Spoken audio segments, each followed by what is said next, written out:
Could you give us some tips on how couples can support one another through loss? And then we're going to talk a little bit more about stillbirth and pregnancy loss.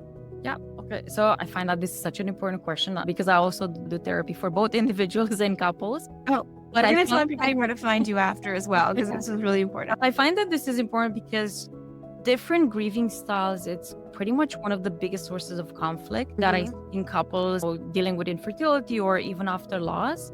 And I think we'll probably do more than 1 hour just for this question on its own. Yeah. But, yeah. Well, partners are already devastated by the loss, and suddenly they can feel disconnected from the one person who should understand them or who should feel the same way as they feel. So I want to emphasize something, that it's completely normal for partners to grieve differently. And I'm not only talking about just a little bit differently, but radically different, right? So we see that one partner might actually need to talk more about it, while the other doesn't want to talk about it at all. So it's almost like, I can't deal with this. It's very triggering.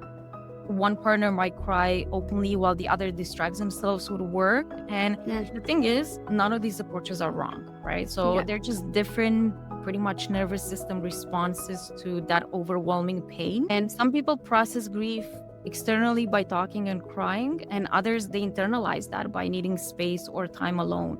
The problem is when we interpret the partner's different grief as not caring or being emotionally unavailable to us. So that's where the conflict comes. What I usually do with couples work is, instead of having that perception, first try to name it. So have that open conversation with your partner. Like, you can just say, this is what my grief looks like. This is what I need right now.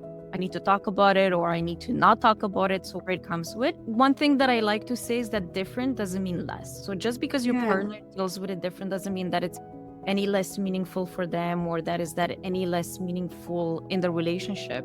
Another thing that I try to do with couples is to try to create like small micro moments of connection that doesn't require the same grief. So that could be have a 10-minute check-in either at nighttime or midday or in the morning, or whatever feels right.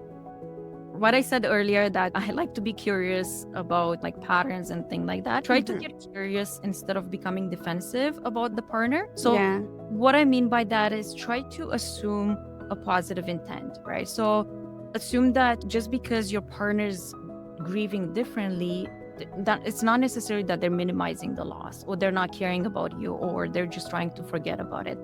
It's pretty much they're surviving the only way they know how in the moment. And that can be powerful, right? Like for couples to see it from a different perspective.